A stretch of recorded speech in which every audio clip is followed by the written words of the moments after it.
Clayton Kershaw hints that the end is near. Dante Moore may be ready for prime time. He's just not ready for a Saturday afternoon in Utah.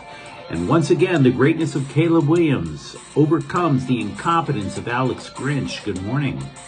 I'm James.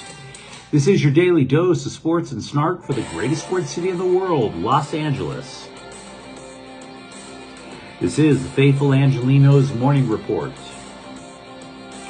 So it is September 24th, 2023, still in Salt Lake City for another day. But whatever, it's Sunday, it's the Lord's Day. We all have blessings in our life. Take a moment and thank Him for it, like LA Sports. And if you like being in the know about LA Sports, clickety-clack the like button, clickety-clack the subscribe button. There's a notification bell, hit that, it'll let you know we drop new content. Sharing is caring, let people know we exist, and by all means comment. There's always good stuff to talk about, and I like hearing from you guys anyway. So before we go through the news and notes, we'll look at the scoreboard. Yesterday, the Dodgers clinched a first-round bye in the NL playoffs with a 7-0 victory over San Francisco. Clayton Kershaw improved to 13-4, but that wasn't the big story, which we'll get to in just a moment. He pitched 5 shutout innings, allowed just 2 hits. J.D. Martinez also hit his 31st home run of the year. Meanwhile, Caleb Williams, 5 more touchdowns, and he passes for 322 yards. Number 5, USC, 42. Arizona State, 28. Extremely concerning for the 5th-ranked Trojans. Meanwhile, Utah edged UCLA in a defensive struggle, 14-7. Utah 11th ranked at UCLA. Will they stay in the top 25 after this loss? Dante Moore threw a touchdown pass, but he also threw a pick 6. Meanwhile, 2 consecutive scoreless draws for LAFC. They ran around the pitch once again with Philadelphia, and nothing happened. They are currently tied with Seattle, that would be LAFC, for 2nd in the Western Conference with the draw. Meanwhile, today, San Francisco and the Dodgers get down once again at 4 over at the Ravine. Lance Lynn is 12-11 with a 5.92 ERA. Alex Wood is 5-5 with a 4.6 ERA.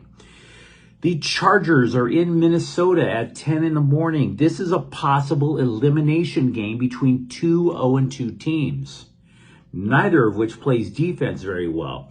And if you want to have a breakdown as to what is going wrong with the Chargers defense that once again was supposed to be elite, go look up Friday Night Chalk Talk on this channel. It's also on the Chargers playlist. We break down the Chargers defensive breakdowns. We have a key to it. Also, the LA Galaxy are in Austin at 4:30. It is Galaxy game day. And by the way, fellas, it's time for you guys to make a move. 5 of the Galaxy's last 6 games this season are against teams that are barely above them in the Western Conference, and that includes Austin. They can make a move rapidly if they play their cards right. So Clayton Kershaw tells the Orange County Register that he hasn't decided on his future, which means because he hasn't made a decision, you can extrapolate that there's a chance that the 3-time Cy Young Award winner, the 10-time All-Star, the all-time leader in strikeouts for the franchise, that this might be his final year. Must be, might be. It's a gut feeling, though. We don't know yet. Look, I'll put it to you this way. What the Dodgers will probably do is they'll do with him pretty much what the Lakers did with LeBron James. Take all the time you need, go hang out in Texas, go float rose petals in a lagoon, who knows, whatever it takes to get your zen back. But here's the other thing. That might have made Saturday night's game his last regular season home start. And he made it count. He got the win. That is a 210th career win. That now places him 2nd on the all-time Dodger list behind the great Don Sutton. Craziness. A side note about Dodger pitching. I like Bobby Miller. I like him a lot. I like him because he drilled a player with a pitch at 98 miles an hour the other day. Now, you shouldn't like that too much, But what I really liked was the response when the batter tried to take exception to it, and he yells at Miller, to which Miller yells back something I can't say on the channel. So let's just say it's STFU and take your base. I like that. Chutzpah. Doesn't care. He's just up to the show. STFU and take your base. I like that. Besides that, the guy who took exception plays for the Detroit Tigers, for Pete's sakes. The Detroit Tigers need all the base runners they can get. Who are you to take offense at a free base? I guess the best way to describe UCLA's game yesterday is to break down things that I like and things that I hate. Can't get into a big scheme of things here because basically both teams started freshman quarterbacks. So that meant both defenses just lined up and punched the other guy's freshman quarterback in the mouth. Simple as that. So I really like the Bruins defense a lot. There was a lot of things to like. All off season long, we've been preaching on this channel, both for UCLA and USC. The first school to play defense is going to be a winner because you return the school to sanity. You can't just be all offense, Mr. Riley. So I liked what the Bruins did on defense. But I have to admit, I hated that Utah also played with a freshman quarterback. If Cam Rising was under center, would the Bruins really have been that good on D? You tell me. Cam Rising is legit. He's played for Utah for 6 years, knows the offense inside and out. He got them to 2 consecutive Pac-12 conference titles. Would we be so high on the UCLA defense? I still hate the 3-headed quarterback monster approach over at UCLA. Now, don't get me wrong. I'm very aware that Dante Moore played the entire game. But let's be real. How many of you guys out there watching that game were begging for Ethan Garbers or Colin Schlee as early as the second quarter when it was clear that Dante Moore wasn't going to light it up like he was during the non-conference schedule? Right? Just saying. Every rough outing for Dante Moore is going to lead for calls for people to bring, for Chip Kelly to bring in Ethan Garbers or Colin Schlee. That was the problem that UCLA created for itself with the 3-headed quarterback monster in the non-conference schedule. Now, I like that Moore took responsibility, right? But let's be real, he should. He threw a pick six on the very first play from scrimmage, guys. And it looked from the angles that I saw that he threw into triple coverage. Even if the linebacker who picked off that pass and went untouched into the end zone, even if he wasn't there, I saw a defensive back in front and behind the receiver. That was at the very definition of an ill-advised throw. And I have to be honest, too. I'm not sure how much I like the UCLA offensive line now. Moore was sacked 7 times. And UCLA as a team only rushed for 34 yards. They gave him no help whatsoever. Before in the non-conference schedule, again, UCLA was averaging just shy of 8 yards per carry. Looks kind of inflated now, doesn't it? So for the Bruins, yeah, there's good, but there's also very concerning trends. And I'll tell you something that's also concerning. Let's talk about the Trojans. Because there's a legit chance that they are going to throw greatness away because they kept Alex Grinch as their defensive coordinator. The Trojans are half of a football team. And I will admit, after a week off, that the offense looked a little sketchy too. There were a lot of penalties committed. Caleb Williams committed a turnover or 2. But the offense still did its job. And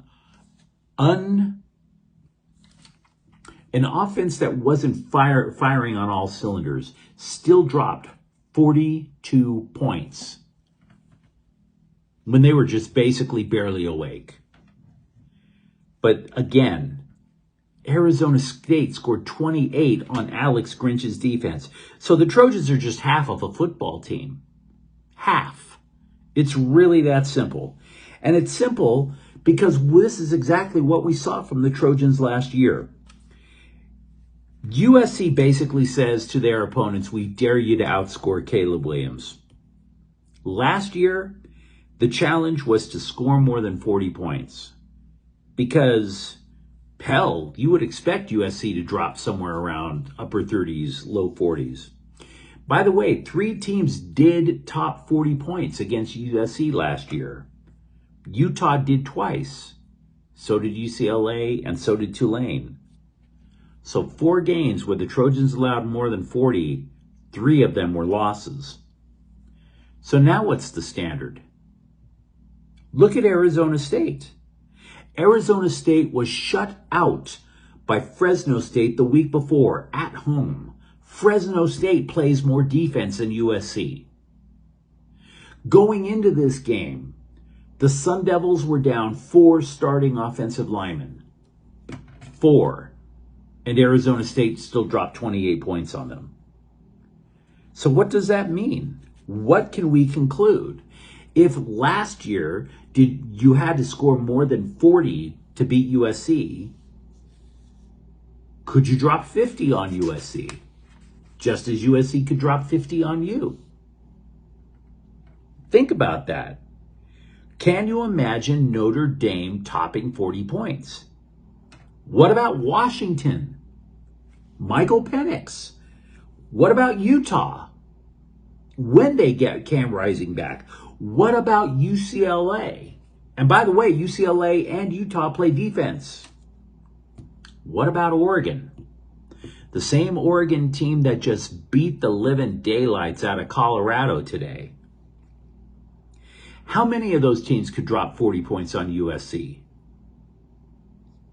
What does that mean? Does that mean that the offense now has to put up 50? Even Cal last year scored 35 points on Alex Grinch's poor defensive plans. So we're going to hear the same spin from Heritage Hall that we've heard just last year as well.